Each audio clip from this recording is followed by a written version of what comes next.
말씀은 히브리서 11장 1절부터 6절까지의 말씀입니다. 믿음은 바라는 것들의 실상이요 보이지 않는 것들의 증거니 선진들이 이로써 증거를 얻었느니라. 믿음으로 모든 세계가 하나님의 말씀으로 지어진 줄을 우리가 아나니 보이는 것은 나타난 것으로 말미암아 된 것이 아니니라. 믿음으로 아벨은 가인보다 더 나은 제사를 하나님께 드림으로 의로운 제사라 하시는 증거를 얻었으니 하나님이 그 예물에 대하여 증언하심이라. 그가 죽었으나 그 믿음으로써 지금도 말하느니라. 믿음으로 에녹은 죽음을 보지 않고 옮겨졌으니 하나님이 그를 옮기심으로 다시 보이지 아니하셨느니라.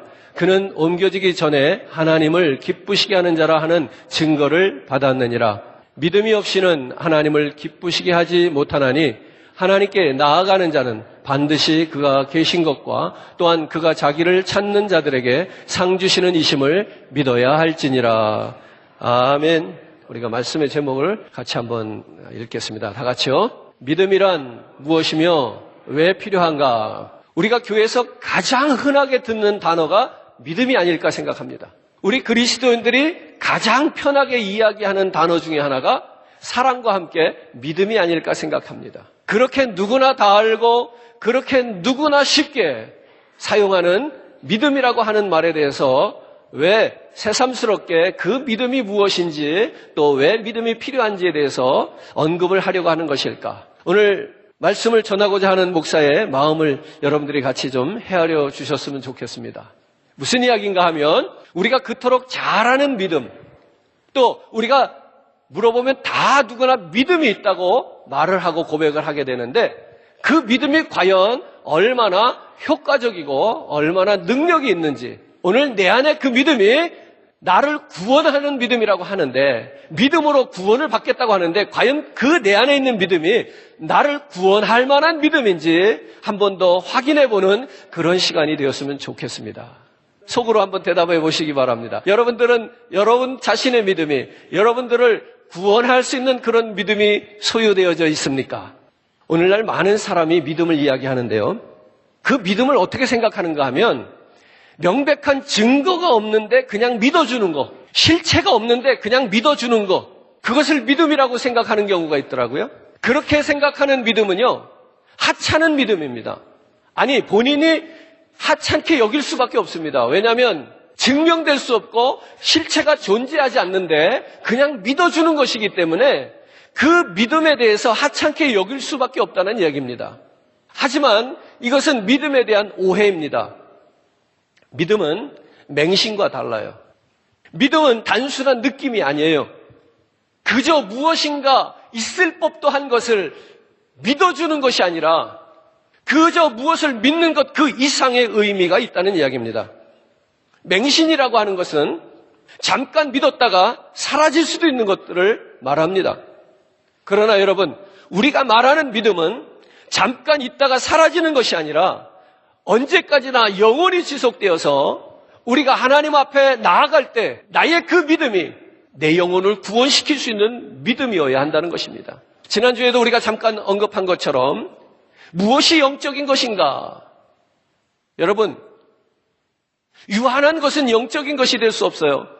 오늘 영원한 것이 영적인 것이 될 수 있다고 말씀을 드렸는데 바로 그런 얘기입니다. 믿음이, 우리가 맹신과는 다르게 이 믿음이 우리를 하나님 앞에 그 하나님의 보좌 앞까지 우리를 인도할 수 있는 그러한 영원한 믿음이 되어야 된다는 사실입니다. 성경에서 믿음을 무엇이라고 이야기하는지 먼저 히브리서 11장 1절을 한번 같이 읽겠습니다. 믿음은 바라는 것들의 실상이요 보이지 않는 것들의 증거다. 우리가 너무나도 잘 아는 이야기. 이 바울이요 믿음을 우리가 볼 수 없는 두 가지 것에 대해서 초점을 맞추어서 믿음을 정의해 주었습니다. 첫째로 현존하는 것이지만 보이지 않는 실체가 있다는 겁니다. 무슨 얘기합니까?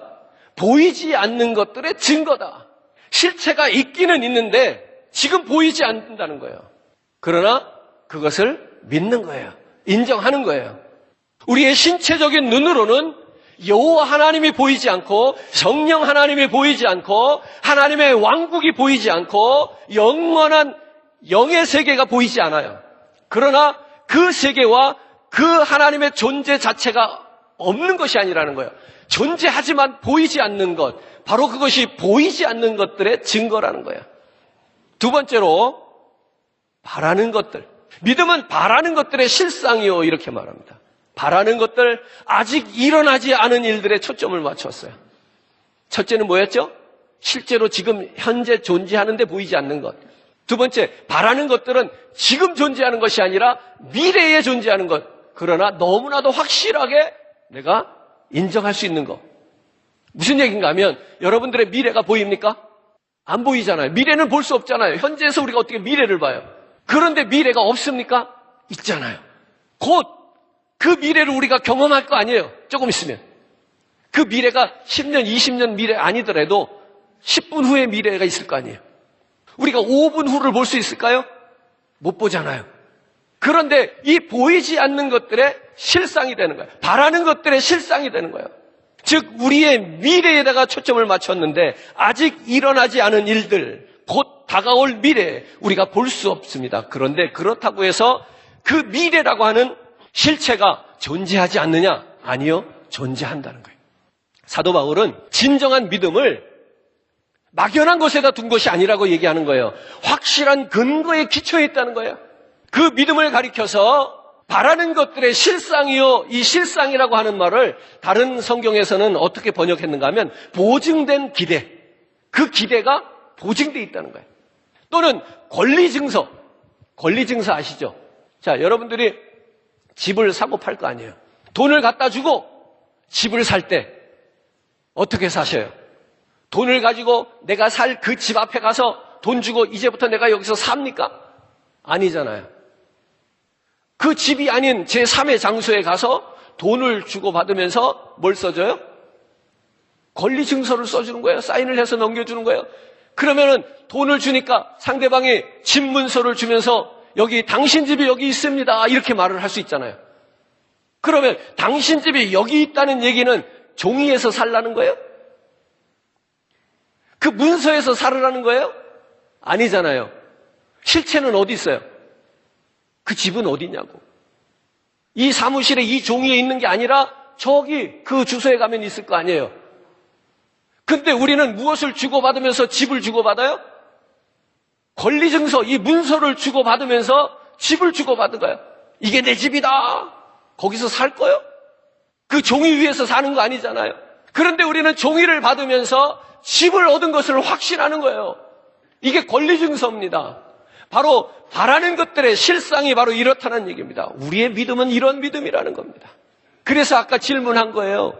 여러분들의 믿음이 여러분들을 구원시킬 만한 믿음인지, 즉 나의 믿음이 권리증서, 문서를 받으면서도 집을 소유한 것으로 확신하는 것처럼 그렇게 예수를 믿고 있냐고 묻는 거예요. 그 문서가 강력한 법적 구속력이 있기 때문에 사실상 그 문서는 종이지만 집 자체와 같은 효력이 있다.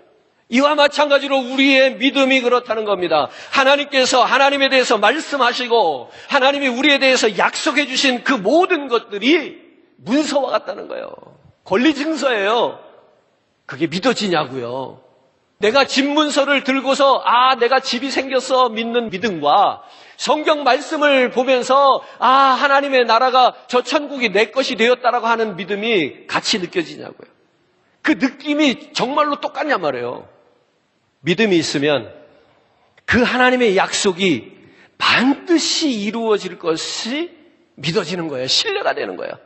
근데 그 신뢰가 상상 속에서가 아니고 추상적이고 관념적인 신뢰가 아니라 실제적인 신뢰가 이루어져야 된단 말이에요. 내 안에서, 내 마음속에서.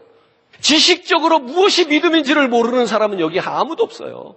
그런데 정말로 그 믿음이 있는 사람은 따로 있단 말이에요. 저도요, 고민 많이 했어요. 믿고 기도하면, 믿고 구하면 네가 구하는 대로 주실 것이다. 병자를 붙들고 네가 믿고 기도하면 주님이 고쳐주실 것이다. 성경이 그렇게 약속했잖아요. 제가 왜 안 해봤겠어요? 근데 제가 경험적으로 느낀 거이기 때문에 이게 진리라고 할 수는 없는 건데, 이게 벌써 기도할 때 내게 믿음이 느껴질 때가 있고 안 느껴질 때가 있어요.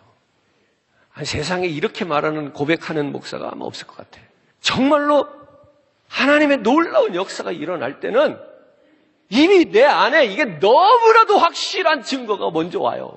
그 다음에는 어떻게 기도하는 거냐? 그거 말고는 그래도 주님이 고쳐주시길 원하면서 사랑하는 마음으로 기도하는 거예요. 기도를 받는 여러분들도 마찬가지일 거라고 생각하는 거예요. 여러분들이 기도를 받으면서도 오늘 목사님이 기도해 주시면 내 병이 나을 것이다. 이것이 어느 날 너무나도 사실적으로 내게 느껴지는 그 순간이 있다는 거예요. 그때는 분명히 그 결과가 나타나게 돼 있어요. 근데 오늘 기도를 받으면서도 지난번에 기도하실 때도 뭐 아무 차도가 없었는데 오늘이라고 뭐 특별한 차도가 있겠어? 그 목사님이 나를 사랑하는 마음으로 기도해 주시니까 내가 기도를 감사히 받겠지. 이 정도예요. 아닙니까? 그 어떤 순간 어떤 그런 상황 속에서 그 믿음이라고 하는 것들이 정말로 내가 사실적으로 확 올 때가 있단 말이에요. 오늘 그런 믿음 저와 여러분들이 붙들게 되기를 주님의 이름으로 축원합니다. 자, 진정한 믿음에는요, 이 정도의 일들만 있는 것이 아니라 그 이상의 것을 포함하게 되는데, 첫째로 진정한 믿음은요, 생명체와 같아요. 믿음이 생명체와 같다고 한번 생각해 보시라고요. 믿음이 고체화된 것이 아니라는 거예요. 내 안에 주님의 선물로 받은 이 믿음은 생명체와 같아서 그 믿음은 자양분을 필요로 해요. 그 자양분을 공급해 줄 때 그 믿음이 더 살찌고 믿음이 건강해지고 믿음이 성숙해져요. 그러니까 우리의 믿음을 어떤 하나의 물질, 물체처럼 생각하면 안 된다는 거예요. 오히려 이 믿음을 인격체로 생각하는 것이 더 합당한 설명이 될 수 있겠어요. 두 번째로 진정한 믿음은요, 행동으로 표현된다는 거예요. 행위를 따라서 우리가 믿음이 있다 없다 말할 수는 없는 것이지만, 그러나 진정한 믿음은 그 사람을 그렇게 행동하게 만든다는 거죠. 우리끼리 이야기하는 거니까 대답하지 말고 그냥 듣기만 해보세요. 오늘 죽어도 천국에 갈 것을 믿는 사람, 그러면 아멘 할 사람이 있을 거예요. 그러면은 이렇게 물어볼까요? 오늘 죽어도 되겠어요?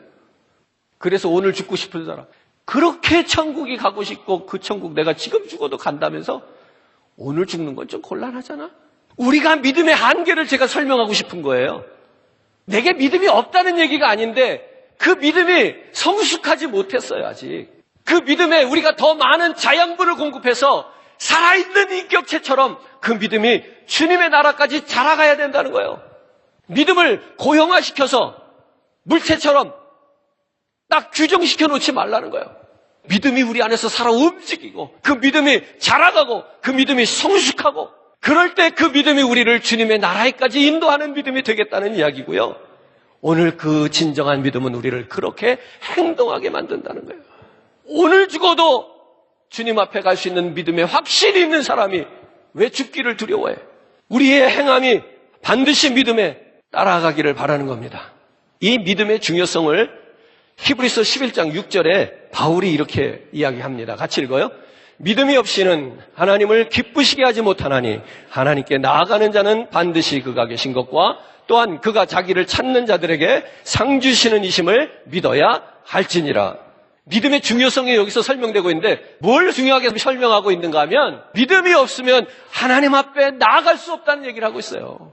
믿음이 없이는 하나님께 나아갈 수 없다. 우리가 신앙생활, 이 종교생활이 뭡니까? 하나님 앞에 나아가는 거잖아요. 근데 믿음이 없으면 그것이 안 된다는 거예요.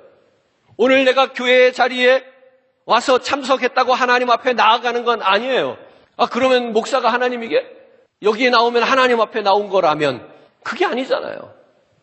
오늘 하나님께서는 믿음이 없이는 하나님께 나아갈 수 없다고 이야기하고요. 두 번째로는 믿음이 없이는 하나님을 기쁘시게 할 수 없다는 거예요. 근데 이 두 가지가 뭐예요? 여러분들의 신앙생활하는 아주 중요한 두 가지예요. 무엇 때문에 왜 내가 예수 믿고 신앙생활하느냐? 하나님 앞에 나아가서 하나님 만나고 하나님 배웠고 하나님의 은혜를 입고 그 하나님으로 인하여 기뻐하고 내 삶으로 하나님을 기쁘시게 해드리기 위해서 예수 믿는 거예요.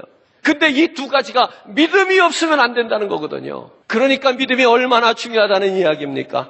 오늘 하늘에 계신 아버지 여호와 하나님께서는요, 오늘 우리 믿음의 성도들이, 신앙하는 성도들에게 그 믿음이 얼마나 필요한지를 아시는 하나님이시죠. 따라서 우리가 믿음을 자라나게 하고 믿음을 더욱더 성숙하게 하고 그 믿음을 표현하고 행동하는 방법을 배울 수 있도록 모범을 주셨어요. 성경은 그들의 믿음을 본받으라 이렇게 이야기하죠. 히브리서 13장 7절. 하나님의 말씀을 너희에게 일러주고 너희를 인도하던 자들을 생각하며 그들의 행실의 결말을 주의하여 보고 그들의 믿음을 본받으라 이렇게 얘기해요. 우리들에게 믿음이 얼마나 중요한지, 그런데 그 믿음을 우리에게 얼마나 필요한지를 아시는 하나님께서 미리 믿음의 선진들을 통해서 그 믿음의 효력을, 믿음의 결과들을, 믿음의 능력을 보여주셨다는 거예요. 그러면서 너희는 그들의 믿음을 본받으라 이렇게 말하고 있어요.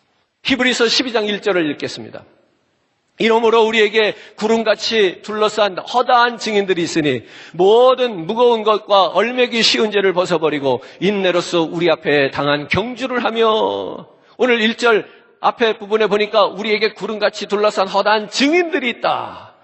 예수 부활의 증인이기도 하고 오늘 하나님의 역사하시는 그 복음을 전하는 증인들이기도 하지만 이들은 우리들에게 믿음의 증인들이기도 한 거예요.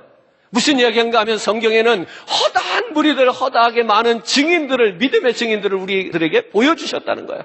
그들을 보고 배우고 본받으라고 하는 것입니다. 히브리서 11장에 우리가 잘 아는 대로 믿음장이라고 하는데, 그 히브리서 11장에 보면 믿음으로 아브라함은, 믿음으로 이삭은, 믿음으로 야곱은, 믿음으로 요셉은, 믿음으로 모세는, 믿음으로 노아는, 믿음으로 기생 라합은, 믿음으로 사라는, 계속해서 믿음의 사람들을 열거하고 있어요. 오늘 그 수많은 사람들, 믿음의 선진들을 보면서 그들의 믿음을 본받으라는 거예요.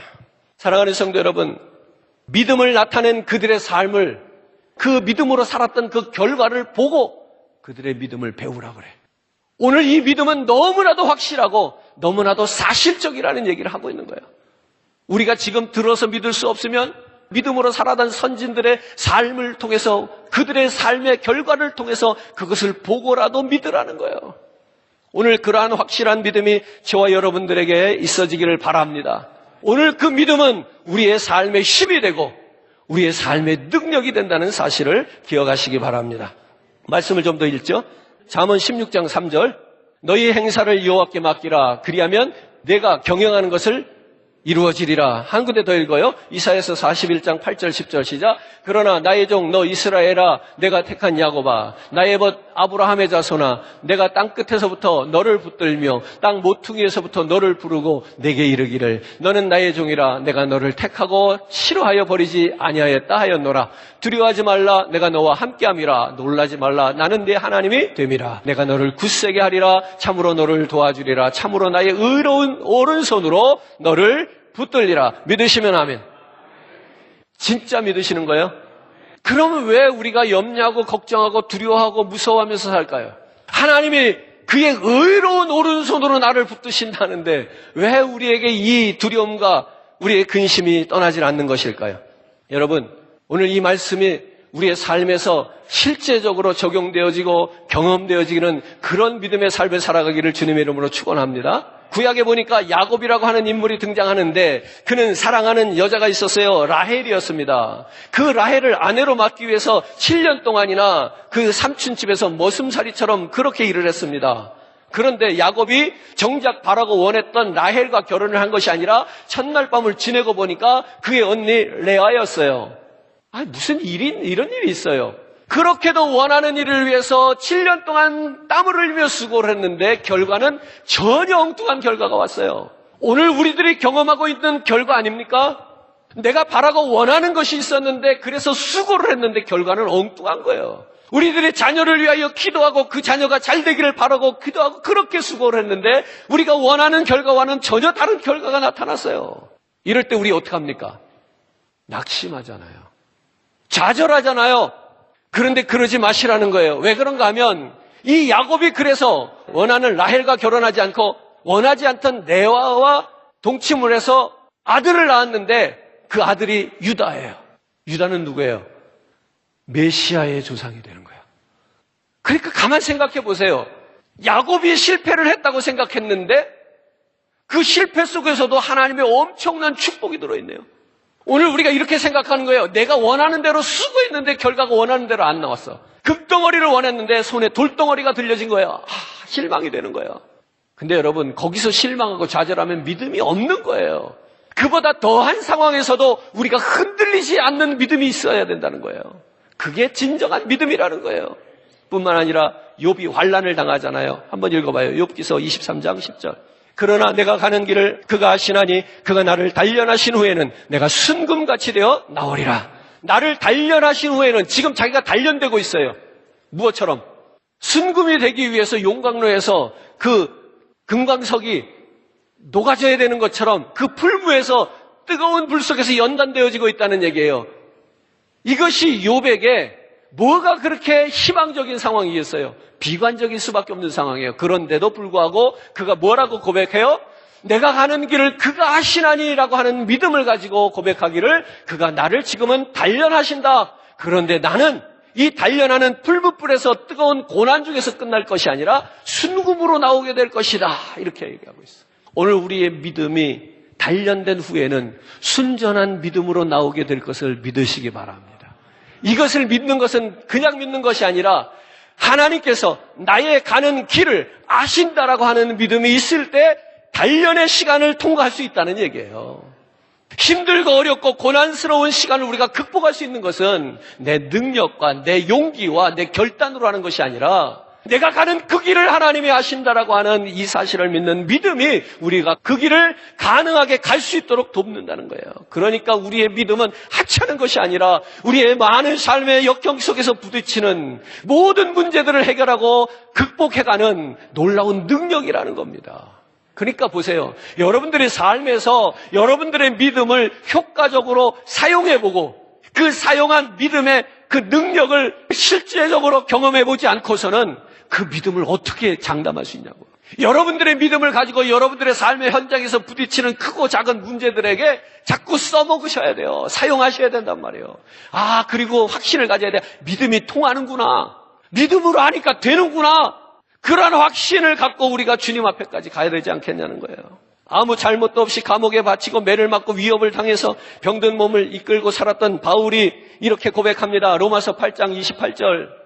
우리가 알거니와 하나님을 사랑하는 자 곧 그의 뜻대로 부르심을 입은 자들에게는 모든 것이 협력하여 선을 이룬다. 사도 바울도 그런 거예요. 자기의 삶이 뭐가 그렇게 좋은 게 있어요. 매 맞고 도망다니고 병들고 그랬음에도 불구하고 그가 하는 말이 무엇이에요? 하나님은 모든 것이 합력하여 선을 이루신다는 거예요. 오늘 이러한 고백이 그냥 나오는 것이 아니라 진정한 믿음의 소유자가 할 수 있는 고백이라는 이야기입니다. 예수님께서 제자들에게 버림을 당하죠. 그리고 십자가에서 피를 흘리시면서 살에 찢겨가면서 죽어가시면서 예수님께서 이렇게 말씀하셔요. 요한복음 14장 1절. 너희는 마음에 근심하지 말라. 하나님을 믿으니 또 나를 믿으라. 십자가에서 살이 찢겨져 가면서 피를 흘려가면서 죽어가는 그분이 하실 말은 아니잖아요. 살아생전에 건강하고 많은 사람들이 몰려오고 인기도 있고 기적도 나타날 때 했을 법한 말씀 아니에요?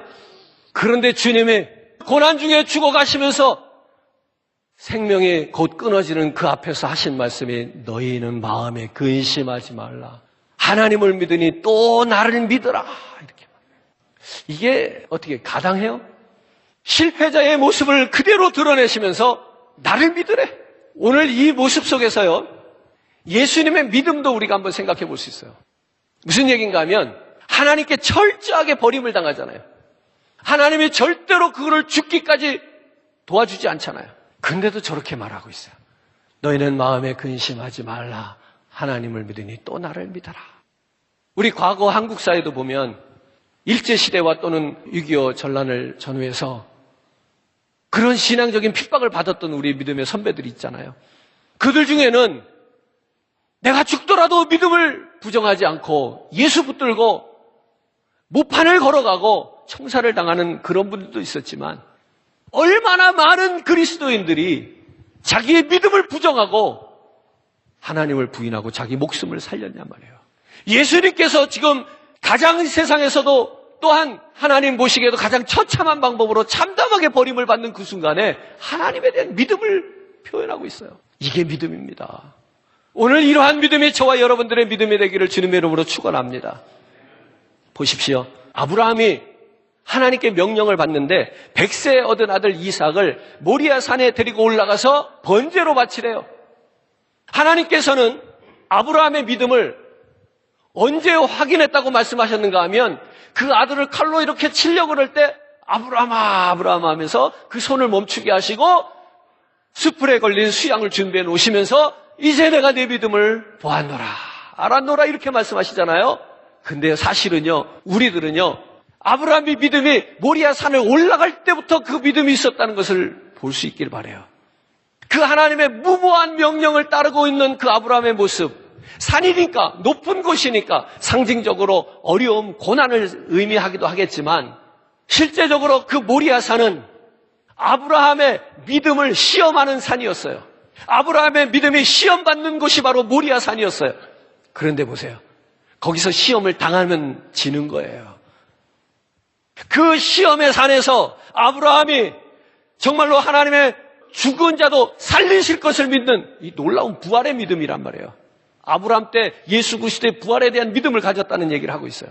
어쨌든 그 아브라함이 죽인 자도 살리실 것을 믿는 믿음으로 그 아들을 치려고 합니다. 그때에 이 모리아 산, 시험의 산은 믿음의 성숙한 산으로 바뀌어요. 시험의 산은요 믿음의 산으로 바뀐다고요. 그가 그 산을 꼭대기까지 정상까지 올라간 것은 믿음의 성숙을 이야기하는 거예요. 그래서 그 산 꼭대기에서 아브라함이 누굴 봐요? 하나님을 보는 거예요. 하나님의 눈높이까지 올라갔어요. 이 시험의 산을 통해서 주님의 눈높이까지 올라가서 하나님을 배울 수 있게 됐어요. 그러니까 이 시험의 산은 단순한 시험이 아니라는 거예요. 우리의 믿음을 성숙시키고 우리의 믿음을 자라게 하고 우리를 주님의 나라에까지 이르게 하는 그런 믿음이에요. 이런 놀라운 믿음을 저와 여러분들이 소유하게 되기를 바라는 겁니다. 그러니까 우리들이 만나는 어려운 일들, 힘든 일들, 고난들, 질병들은 우리의 믿음을 증명해 보일 수 있는 기회가 된다는 사실입니다. 오늘 그러한 가운데 기회를 잃지 않게 되기를 주님의 이름으로 축원합니다. 끝으로 이렇게 한번 오늘 말씀을 정리해 보려고 합니다. 우리에겐 믿음이 있어요.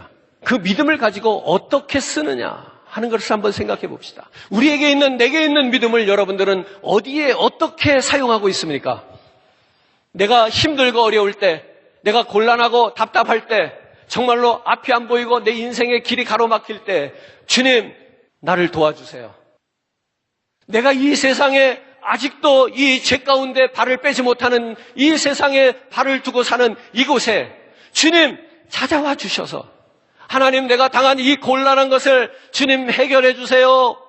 이렇게 믿음을 쓰고 있지는 않는지요. 이것도 믿음입니다. 그렇기 때문에 죄인들을 찾아오셔서 내 믿음대로 될지어다 하면서 질병도 고쳐주셨어요. 그러나 아십니까? 이것은 땅에 붙어있는 인간들의 삶 속에 주님의 역사가 나타나게 하는 것은 우리의 믿음이 땅에 있는 믿음, 즉 차원이 낮은 믿음이에요. 차원이 높은 믿음은 뭐냐면 앞에서 설명드린 것처럼 아브라함이 이삭을 데리고 모리아 산으로 올라가는 믿음이에요.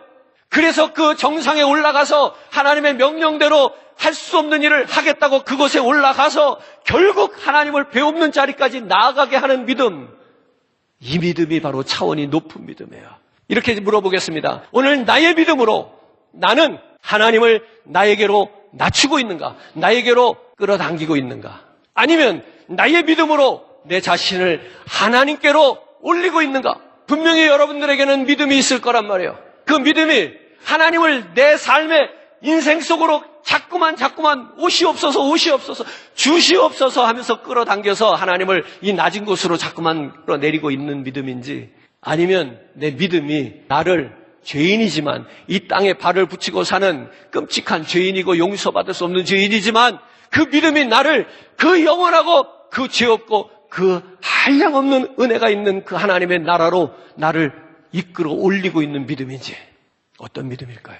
믿음이라고 다 같은 믿음은 아니라는 말씀을 드리는 거예요. 오늘 내가 여전히 죄 가운데 있는 이 두 다리를 세상에 두고 있지만 내가 믿음으로 주의 나라에까지 이르기를 원하고 주의 신령한 것들을 사모하고 그 나라에 이르기를 원하는 믿음, 오늘 나를 그렇게 하나님의 계신 곳까지 인도할 수 있는 믿음, 그 믿음을 밟고 한 단계 한 단계 올라서 주님이 계신 그 모리아 산 그 꼭대기까지 올라갈 수 있는 믿음, 오늘 어떤 믿음인지, 오늘 여러분들의 믿음을 어떻게 활용하시겠냐는 거예요.